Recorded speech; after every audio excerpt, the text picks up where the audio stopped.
Pour apporter vos témoignages sur l'actualité, appelez Jean-Michel Apathy au 39 21. 50 centimes la minute, plus coût de l'appel. Jean-Michel Apathy, Maxime Switek. Et voici les sujets du jour, 2 sujets sur lesquels nous attendons vos témoignages au 39 21. D'abord, irez-vous voter dimanche pour les régionales? Ce sera le premier tour, on en parle dans un instant.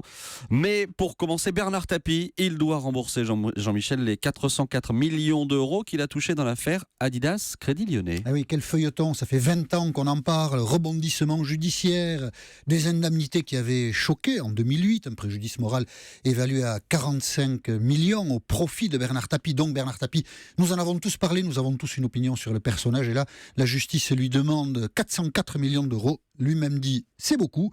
Et vous, qu'est-ce que vous en pensez? Bonjour Christine. Oui, bonjour. Vous êtes à Marseille. Oui, je suis à Marseille. La ville où Bernard Tapie a fait une partie de sa carrière politique. Il dirige ou il est propriétaire aujourd'hui de la Provence. Et vous êtes, alors là, pour le coup, vous êtes au croisement de tout, une ancienne du Crédit Lyonnais. Oui. Voilà. Oui. Alors, Oui. qu'est-ce que vous en pensez de cette saga Tapie et de son point d'aboutissement hier? Alors, déjà, ça se passe à 3-4 jours des élections régionales. Oui. Déjà, je serais très surprise. Mais pour moi, je vous dis, bon, je vais aller très vite. Présomption d'innocence, donc non coupable. Parce que si M. Bernard Tapie, aujourd'hui, doit rembourser, moi, je vous dis, dans les mêmes années, et ce sont des dossiers que j'ai touchés de près, il y a Maxwell, 1,1 milliard. Sassilor, 2,5 milliards.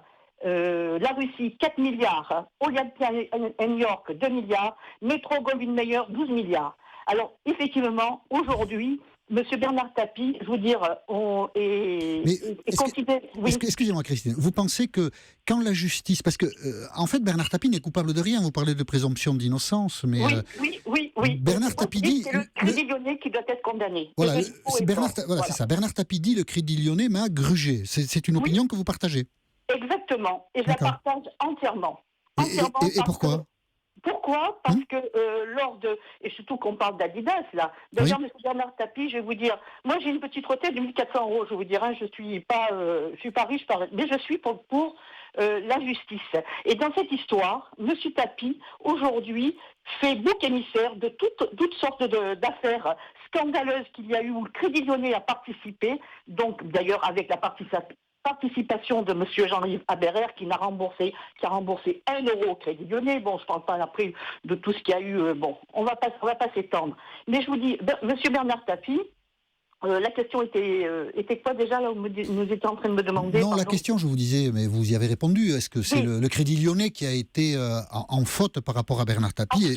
Et votre opinion est très nette. Vous avez une bonne opinion de Bernard Tapie? Vous auriez aimé, je ne sais pas, qu'il fasse une carrière politique, qu'il aille un petit peu plus loin qu'il n'a été? Vous avez quel jugement sur Bernard Tapie? Alors moi, je vais vous dire, sur Marseille, M. Bernard Tapie a redonné une joie de vivre à Marseille qui fait partie quand même, vous savez que Marseille quand même est la ville la plus pauvre de France, la plus endettée, une des villes les plus endettées, et M. Bernard Tapie avait donné un petit côté sourire à Marseille. Moi, ce que je lui reproche, c'est d'avoir été trop loin et d'avoir voulu aller au gouvernement, donc à l'époque où il aurait pu être même peut-être Premier ministre, et ça je lui reproche, vous voyez. Il aurait dû se contenter de rester à Marseille, où il avait une place de roi à l'époque, voire d'empereur, c'est-à-dire qu'il aurait pris la mairie de Marseille, et aujourd'hui il serait encore maire. Bon, je pense qu'il a fait des erreurs, il a fait confiance au Crédit Lyonnais, qui, à travers, si vous voulez, toutes les ramifications qu'une banque comme le Crédit Lyonnais peut avoir comme d'autres banques, vous savez, en face, vous avez des juges. Je ne critique pas les juges, mais les juges ne peuvent pas prendre, avoir une opinion, si vous voulez, sur toutes ces ramifications qu'il y a financières lorsqu'on est dans ce système-là. Voilà. Ben, merci Christine pour avoir livré votre avis assez passionné et favorable. Je ne suis pas amoureuse de M. Tapie. Plutôt à Bernard Tapie. D'accord. Et je vais vous dire même plus, c'est un visionnaire, M. Tapie, parce qu'aujourd'hui, quand on voit quand même Adidas qui continue de prospérer, je vais vous dire, c'est vrai que c'est un visionnaire.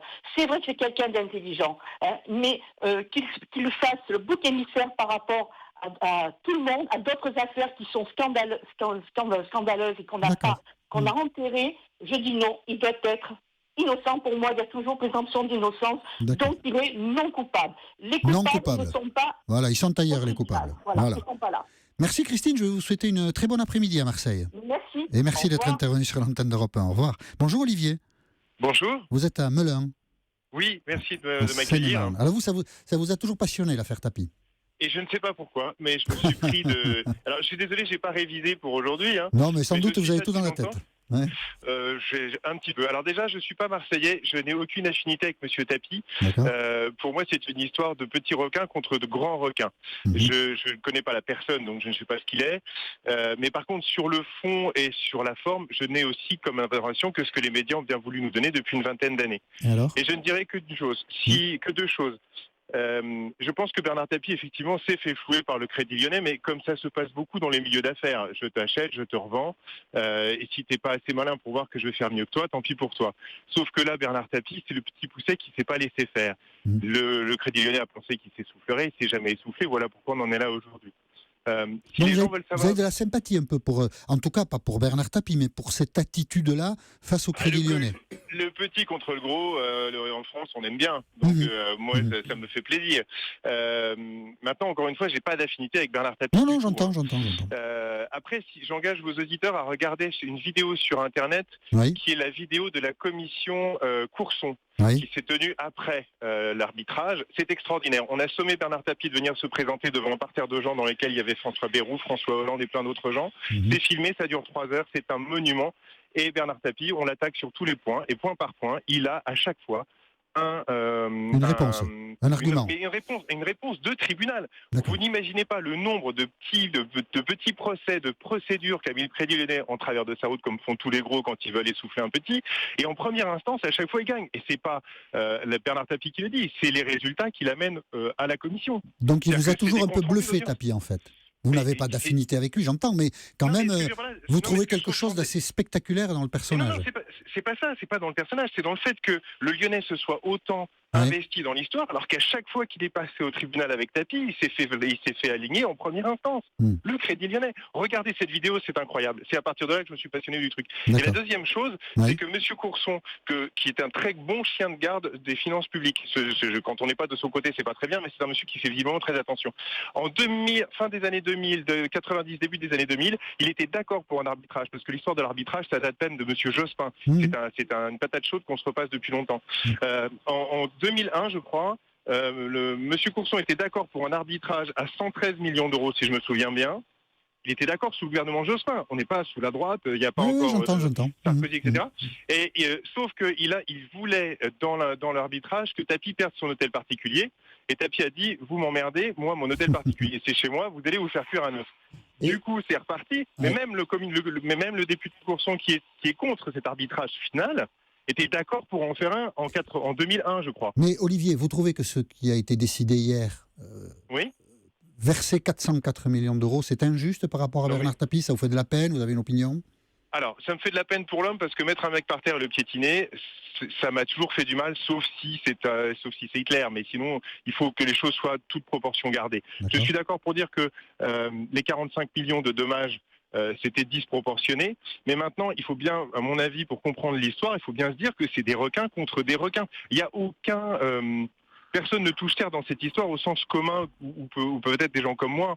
Moi, je gagne à peu près bien ma vie, mais ça n'a aucun rapport. Donc... les choses sont disproportionnées parce que le système est disproportionné. Le seul truc, c'est que Tapie aurait dû mourir il y a 20 ans. L'affaire Tapie aurait dû s'essouffler il y a 20 ans parce qu'il aurait dû s'essouffler. Il ne s'est pas essoufflé, ça prend des proportions dantesques parce que personne ne veut lâcher, alors qu'à la base, il est évident que le Crédit Lyonnais a essayé de se payer un pauvre type, a essayé de se taper un type pour faire un bénéfice colossal. En tout cas, Posez-vous tous la question. Oui. Vous vendez un truc par l'intermédiaire de votre banque qui vous dit je suis sympa, je vous ai trouvé un acheteur. Vous vous rendez compte qu'in fine, c'est pas l'acheteur qui a acheté, mais la banque en sous-main avec des comptes offshore, et qu'un an plus tard, elle multiplie par 4, ou je sais plus, ou 3, le prix de ce qu'elle vous a acheté pour le revendre, mais tout le monde crierait au scandale. D'accord. Alors Et donc, après qu'on défende de Tapie ou pas, je m'en fous, c'est pas la question non, du non, bonhomme, j'entends. c'est le procédé. Il vous semble, vous, Olivier, je suis heureux que vous l'ayez dit très nettement sur l'antenne d'Europe 1, que Mais merci Bernard de m'avoir écouté. Tapie, peut-être, dans cette histoire, est plutôt la victime que la personne malhonnête. Ah, mais tous vos auditeurs se posent la question, vous vendez votre D'accord. bagnole à votre Ouais, banquier, ouais. il vous l'achète 2, il la revend 10, Mm. l'année d'après, alors qu'il n'y a pas eu de choc pétrolier ou quoi que ce soit, vous vous dites que votre banquier s'est foutu de vous, c'est exactement ce qui s'est Ce passé. qui s'est passé. Et le truc Mais- qui est délirant, je vous dis, c'est qu'il y a un millier d'arbitrages faits par des tribunaux qui ont été mis en travers de Bernard Tapie par Crédit Lyonnais, et à chaque fois, il gagne en première instance. Ce qui veut dire que sur la forme, il a raison depuis le début. Bon. Et vous voyez cette vidéo de la commission Courson, c'était boussouflant. Merci beaucoup, Olivier. Je vous en d'avoir prie, merci à vous. apporté votre éclairage sur l'antenne d'Europe 1. Je vous souhaite une bonne journée. Bonjour Didier. Vous êtes à Allô ? Oui. Bonjour Didier, vous êtes Oui, à bonjour. Sainte-Féréole, en Corrèze. Oui, en Et alors Corrèze, oui, je suis corrézien, et oui. Ah ben, oui. Ben, écoutez, c'est pas grave. Hein. Voilà. Et alors, oui, Bernard Tapie. Tapie, un petit. J'ai entendu dire vos auditeurs, Bernard Tapie est petit par rapport à des gros. Moi, ça me paraît un peu bizarre parce que la loi. Petit requin par rapport à des gros requins, c'était ce que disait un Voilà, auditeur. voilà, exactement. Hmm. Moi, je trouve que Bernard Tapie n'est pas au-dessus des lois. On vit pas dans une république bananière. Je pense pas. Donc, par rapport à ça, s'il a été condamné, on se base sur des faits, et par rapport à ces faits-là, ben voilà, ce qui est applicable et ce qui doit être remboursé doit être remboursé. Point Vous barre. avez Moi, je vois confiance ça dans la de- justice, Didier. Dans cette histoire, il vous semble que la justice J'ai a fait ce confiance. qu'elle devait Oui, faire. voilà, il n'y a pas beaucoup de Français qui le sont actuellement, mais j'ai confiance en la justice et j'ai confiance dans les politiciens qui nous dirigent. Malheureusement, c'est pas le cas de tous les Français actuellement, peut-être. Mais voilà, il a été condamné. Ok, voilà, bon, peut-être qu'il a été, trahi par sa banque à une époque. Je pense que le problème vient du premier jugement. 404 millions d'euros, ce qui lui a été versé au départ, ce qui a été décidé sous Monsieur Sarkozy. Peut-être que ça a réveillé un peu les Français en disant que c'était un peu surévalué par rapport à ce qu'il en était. Ouais, peut-être. C'est Mais peut-être le cas. Didier, est-ce que je C'est peux vous peut-être le poser cas, une question? Et quelle image, rapidement, comme ça, vous avez de Bernard Tapie? Moi, Bernard Tapie, c'est un requin. On sait qu'il a acheté des sociétés à 1 euro et qu'il les a revendues des millions d'euros après. Il s'est fait avoir cette fois-ci. Tant pis pour lui. Voilà. Il a joué, il a perdu. Il a joué, il a perdu. Moi, personnellement, Bernard Tapie, si on lui dit de rembourser 404 millions d'euros, moi, personnellement, ce qui va lui rester, je ne gagnerai jamais en travaillant 70 heures par semaine. Ah, ça c'est Voilà. sûr que 404 millions d'euros, on n'est pas prêt de les avoir. Oui, mais bon, écoutez. Mais Voilà, en mais tout cas, lui, il va lui en rester assez que moi, personnellement, je ne les gagnerai jamais, ce qui va lui rester. Donc, moi, il a joué, il a perdu. Voilà. C'est mon constat. C'est mon Didier, constat. C'est aussi comme analyse. Voilà, je retiens que dans cet océan de défiance, vous, dans cette histoire, vous faites confiance à la justice et Bernard Tapie, vous l'avez dit, il a joué et il n'a pas gagné. Merci Didier, je vous souhaite une très bonne journée en Corrèze. Merci à vous. Bonne journée, au revoir. Au revoir. Maxime? On a plusieurs messages sur Twitter et sur Internet, sur europe1.fr, qui vont un peu dans le même sens.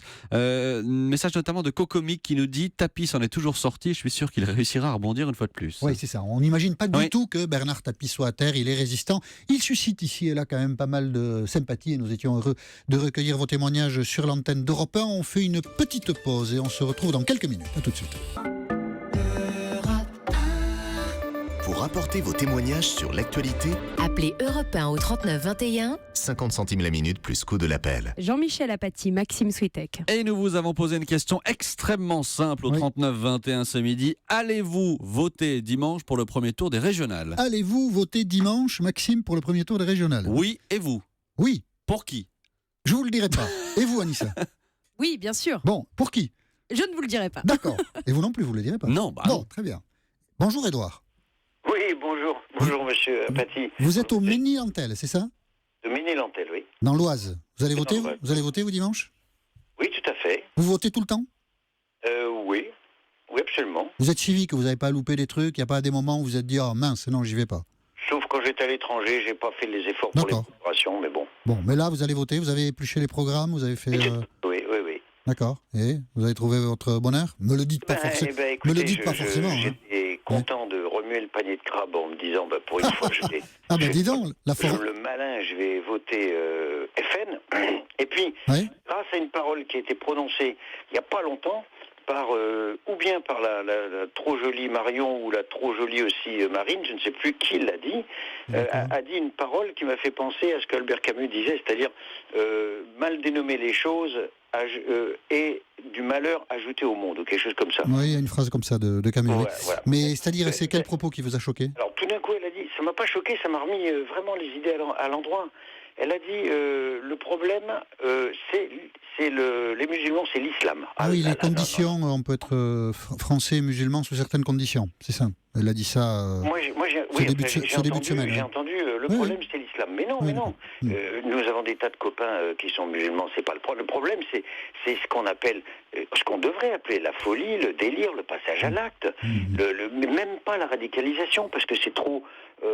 ça véhicule des images nobles, même quand on dit le problème ce serait le djihadisme. Pas du tout, djihadisme, ça veut dire combattant de la guerre sainte. Mais où il y a des combattants, où la guerre, où elle est sainte. Mais Édouard, Donc, Édouard, voilà. comme il s'agit d'élections régionales, j'entends ce que vous dites, hein, c'est un propos qui vous a dissuadé de votre... Mais vous avez étudié les programmes régionaux ou vous votez un peu au feeling comme ça parce que... Non, là, écoutez, moi je me résous à voter écologie, ça a toujours été mon choix, mais je me disais, je vais remuer le panier de crabe. Ah, vous vouliez changer ce coup-ci, d'accord. Ah, Voilà, d'accord. je voulais changer ce coup-ci parce que je disais, il n'y a pas de raison, il faut bouger tout ça. D'accord. Puis cette parole m'a remis les idées à l'endroit. On D'accord. ne nomme pas les choses de façon si mauvaise qui véhiculent des idées qui germent dans des cerveaux qui sont en souffrance, qui sont vides, qui sont affamés de fantasmes, de tueries, de choses comme ça. Et de les nommer islam ou islamisation ou radicalisation ou le problème c'est l'islam, c'est mauvais, c'est pas bon du tout. Et ça véhicule des idées qui sont très mauvaises à la fin, qui sont délirantes et qui poussent des esprits à passer à l'acte. En tout cas, Édouard, puisque vous allez aller voter dimanche, je note que pour l'instant, nous sommes 4, Maxime, Anissa, moi, vous, et il y a 100% de votants. Donc, ça va être un beau dimanche, une belle participation civique. Moi, tout seul, je représente 25%, je suis fier. Bon, écoutez, ça va être un beau dimanche civique. Merci beaucoup, Édouard, de votre témoignage sur l'antenne d'Europe 1. Je vous souhaite une très bonne journée. Merci, vous aussi. Merci, monsieur Apathy. Au revoir, Édouard. Maxime ? Message de Garance sur Twitter avec le hashtag un midi qui nous dit dimanche, je mets un cierge à Sainte-Dévote pour que les Français fassent leur devoir. Ah, donc, pour qu'ils aillent voter. Oui, absolument. Sainte-Dévote, c'est... Sainte-Dévote. Je sais pas, dans Dévote, il y a vote. Sainte-Dévote, il y a vote. Ah, c'est pas bête, j'avais pas compris, tiens. Bon, ben voilà, donc... nous irons tous voter dimanche, c'est assez formidable. On vous retrouve d'ailleurs dimanche soir sur l'antenne d'Europe 1 pour tous ces résultats. Ce sera une soirée passionnante, évidemment. Vous en avez compris les enjeux et nous vous accompagnerons bien sûr pour mieux comprendre cette scène politique qui est parfois compliquée, mais que nous adorons décortiquer. Merci pour tous vos appels et nous reprenons notre dialogue lundi à 13h10 dans Europe Midi. Figurez-vous qu'Europe Midi, contre toute attente, se poursuit dans 2 minutes. Mais oui, avec nos découvertes. Non, je sais pas. Vous pensiez que le studio allait être envahi pourquoi pas. que nous aurions été interrompus? On ne sait jamais. Avec nos découvertes dans un instant, on va notamment vous faire découvrir un restaurant absolument hors norme. Restez avec nous, toute la bande arrive, avec évidemment Mathieu Noël qui sera là aussi. À tout de suite. La Hotte de Noël Europe 1.